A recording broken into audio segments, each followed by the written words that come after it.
សួស្តីអ្នកគ្នា Welcome back ខ្ញុំ Jessie Ivy ថ្ងៃនេះខ្ញុំនឹងប្រាប់ពីរបៀបនៃការ create account ឬក៏ login ចូលក្នុង device OnePlus Version 1 Pro មួយនេះអញ្ចឹងដល់ពេលទៅដល់ត្រង់ចំណុចកន្លែងនេះគឺយើងអាចប្រើប្រាស់ជាមួយនឹងការ set up ហើយយើងគ្រាន់តែចុចប៊ូតុងនៅលើ remote control របស់ Version 1 មកនៅប៊ូតុងខាងក្រោមយើងយកពាក្យថា menu set up with TV remote ចុចលើវាមកវាចាប់តាមយើងប្រើប្រាស់ជាមួយនឹង Wi-Fi អញ្ចឹង Wi-Fi មួយនេះគឺខ្ញុំបានដាក់រួចរាល់ហើយអញ្ចឹងខ្ញុំគ្រាន់ចុចពាក្យថា continue យើងចាំតែបន្តិចមកគឺអូខេហើយអញ្ចឹងដល់កន្លែងនេះវានឹងឲ្យយើង sign in ហើយអញ្ចឹងពេលតែ sign in មានន័យថាយើងមាន account ហើយណាអញ្ចឹងខ្ញុំនឹង sign in ជាមួយនឹង Gmail របស់ខ្ញុំសិន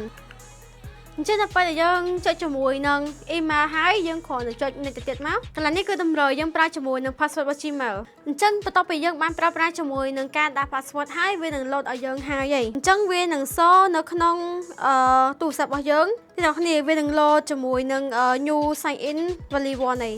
អញ្ចឹងយើងចុចនៅលើវាមកយើងចុច accept នៅលើ projector អញ្ចឹងដល់កន្លែងនេះវានឹងសួរយើងឲ្យថា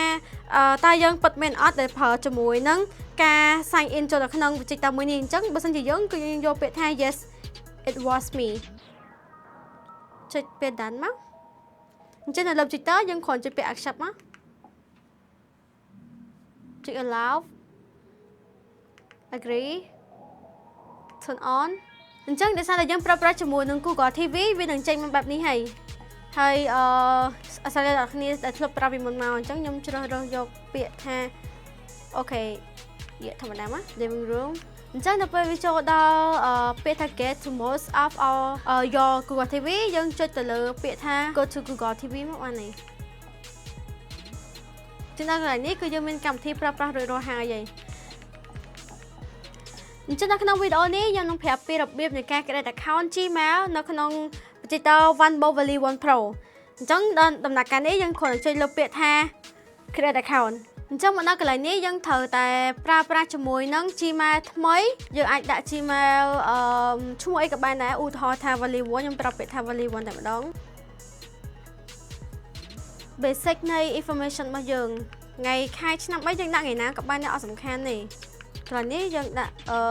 page អីក៏បានដែរអញ្ចឹងកន្លែងនេះវានឹងឲ្យយើង create earn Gmail address ហើយយើងអាចរើសឈ្មោះវាបានតែយើងឆ្លៃឈ្មោះមួយណាអញ្ចឹងណាបើសិនជាខ្ញុំហ្មងខ្ញុំគិតថាឈ្មោះមួយនេះដូចតំណងជាង Version Pro 8.5នេះខ្ញុំយកនេះមកអញ្ចឹង password គឺវាតម្រូវឲ្យយើងប្រើប្រាស់តែខ្លួនឯងឥឡូវខ្ញុំដាក់ password ថាខ្ញុំចុចនេះមក scroll មកខាងក្រោមឲ្យអស់យើងយកពាក្យថា agree ដល់កន្លែងនេះយើងចុចពាក្យថា accept មកចុចពាក្យថា accept ទៀតអូខេអញ្ចឹងនៅពេលដែលយើងប្រើប្រាស់រួចរាល់ហើយដាក់ Gmail អីហើយវានឹងចូលមកដល់ home screen បែបនេះវាមានកម្មវិធីក្នុងនឹងស្រាប់ហើយសម្រាប់ Windows Version 1អីចឹងណាអញ្ចឹងការ create account យើងគឺរួចរាល់ហើយបើសិនជាវីដេអូមួយនេះផ្ដល់ប្រយោជន៍ដល់អ្នកនរគ្នាកុំភ្លេចចុច like share comment និង subscribe ដើម្បីទទួលបានជាមួយនូវវីដេអូថ្មីៗ